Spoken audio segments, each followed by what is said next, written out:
Mi nombre es Andreina Chacín Lorenzo, soy abogado venezolana residente en el país desde hace 12 años y soy defensora de derechos humanos. Venezuela dejó de ser un problema aguas adentro. Durante mucho tiempo los demócratas del mundo, los líderes del mundo no querían intervenir porque temían al verbo encendido de Chávez, luego de la cúpula del chavismo, y decían que el problema era de los venezolanos, que por un tema de principios de la no injerencia no debían meterse.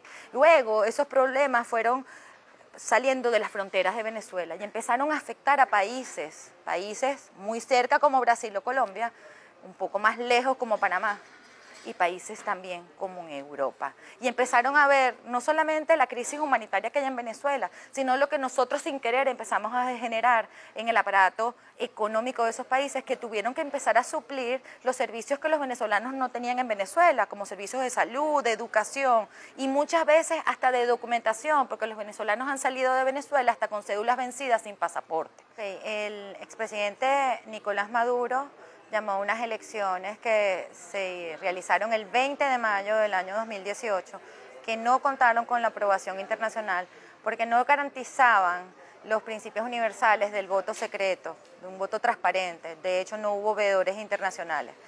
Al no cumplir esos requisitos y al ver que una población estaba siendo obligada a ir a votar y que la gran mayoría de los venezolanos en todo el mundo y en el país no asistieron, el mundo finalmente se dio cuenta de que el aparato del Estado siempre ha manipulado los resultados electorales, llevando consigo a que él asume el 10 de enero haciendo una usurpación, una autoproclamación como presidente de la República. La Constitución de la República Bolivariana de Venezuela, en el artículo 233, establece que ante una falta absoluta, como en efecto se suscitó en Venezuela por el no reconocimiento y por no haber cumplido con las reglas electorales, no teníamos presidente el 10 de enero. Le correspondía entonces al presidente de la Asamblea Nacional, en este caso el ingeniero Juan Guaidó, asumir ese espacio, ese vacío que había en la Constitución. Nosotros tenemos actualmente desde el día 23 de enero, donde efectivamente hace un juramento el ingeniero Guaidó frente al pueblo, frente a la Constitución, a la Junta Directiva de la Asamblea Nacional, de cumplir con lo establecido, con lo que le correspondía dentro de sus funciones, dentro del Poder Legislativo y más aún al ser el presidente de la Asamblea Nacional.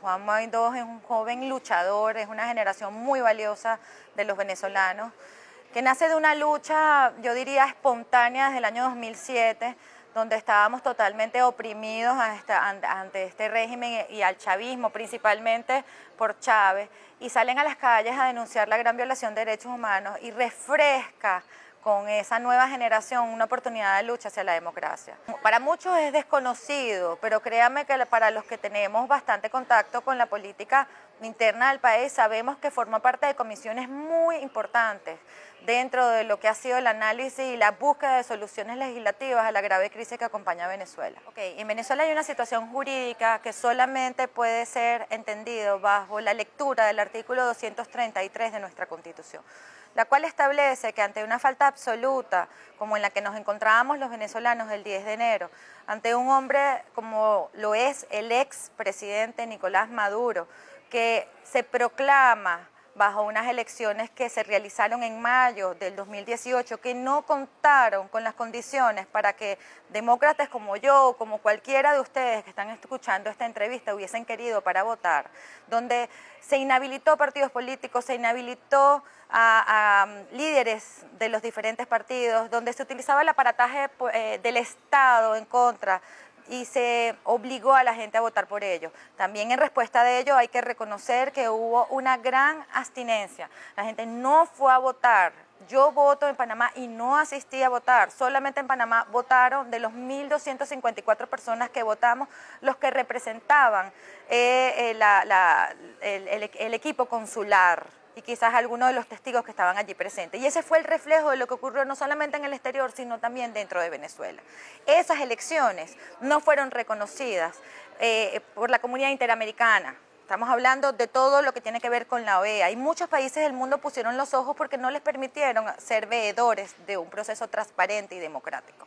En virtud de ello es que el artículo 233 establece que nosotros no teníamos un presidente para el 10 de enero que hubiese sido electo bajo las condiciones democráticas que universalmente se requiere, bajo mandato absoluto y claro de la Constitución de la República Bolivariana de Venezuela en el artículo 233. Esa falta absoluta solamente se cubre bajo la persona de quien llevara la presidencia de la Asamblea Nacional de Venezuela, que además es el único órgano en este momento en Venezuela que tiene la legitimidad suficiente para avalar los actos, no solamente del presidente interino, que es Juan Guaidó, y también presidente de la Asamblea Nacional, sino de toda esta coyuntura en la que estamos, que representa un gobierno de transición, una ruta hacia la democracia y la búsqueda del cese de usurpación por parte del que realmente se autoproclamó, que fue Nicolás Maduro. Yo creo que el régimen es el gran responsable de que el mundo los esté viendo, porque en Venezuela ocurren atrocidades, ocurren barbaries, ocurren delitos que nosotros no pensábamos vivir en América, delitos de lesa humanidad, que habían estado solamente referidos a situaciones en Europa. Cuando la situación en Venezuela, tan dramática a nivel de crisis humanitaria y a nivel de desplazamiento de venezolanos por el mundo, hablan de que ha sido inédito, que en la historia de América nunca había ocurrido.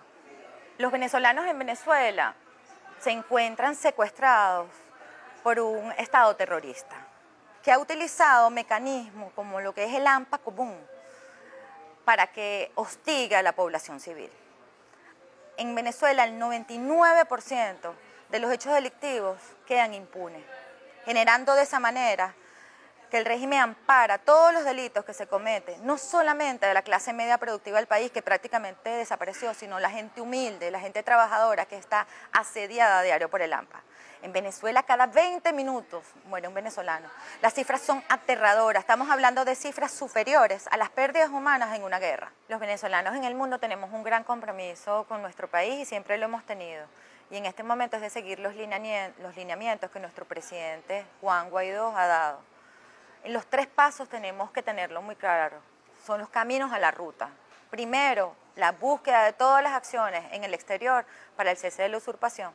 Tenemos que concientizar a los gobiernos, a los nacionales de los países donde nos encontramos en lo que está ocurriendo en Venezuela, acercarnos a los medios de comunicación, dar información de primera mano, sobre todo también nutrirnos de información valiosa, no caer en el G2. Ustedes saben las campañas que siempre ha hecho el régimen, campañas de desinformación, queriéndonos llenar de miedo y de angustia. Sepan que se va a resolver la situación en Venezuela, pero tenemos que tener paciencia y también la situación de nosotros en el exterior se va a regularizar. Pero la principal misión que tenemos los venezolanos en el exterior es difundir lo que está ocurriendo, aclarar situaciones, informarnos completamente y darle la fuerza necesaria a nuestros familiares que se encuentran en Venezuela de que estamos por el camino adecuado. Informemos a nuestros familiares en Venezuela que tienen un cerco comunicacional de lo que realmente está ocurriendo. Finalmente, las condiciones que esperábamos para resolver esta grave tragedia que vivimos en Venezuela se han dado. Tenemos una Asamblea Nacional que es un órgano legítimo, es el único órgano legítimo que hay en Venezuela en este momento, del cual nace y emana la función del único presidente legítimo y encargado que tiene Venezuela, que es Juan Guaidó. Las condiciones son totalmente diferentes al resto que hemos vivido, totalmente diferentes a las de 2013. El mundo despertó, los venezolanos hemos despertado, tenemos un andamiaje jurídico que nos da la legitimidad de seguir accionando de la mano de la Constitución y cumpliendo las leyes de Venezuela para lograr. Ahora sí hay una esperanza, amigos. Ahora sí vamos a poderlo lograr. Antes no teníamos las condiciones completas. No se había creado el cerco internacional. No se había podido demostrar los nexos que tiene el narcoestado de Nicolás Maduro. No habíamos podido comprobar que habían fuerzas extranjeras haciendo una invasión dentro de Venezuela, como es el castrocomunismo y otros elementos del terrorismo internacional.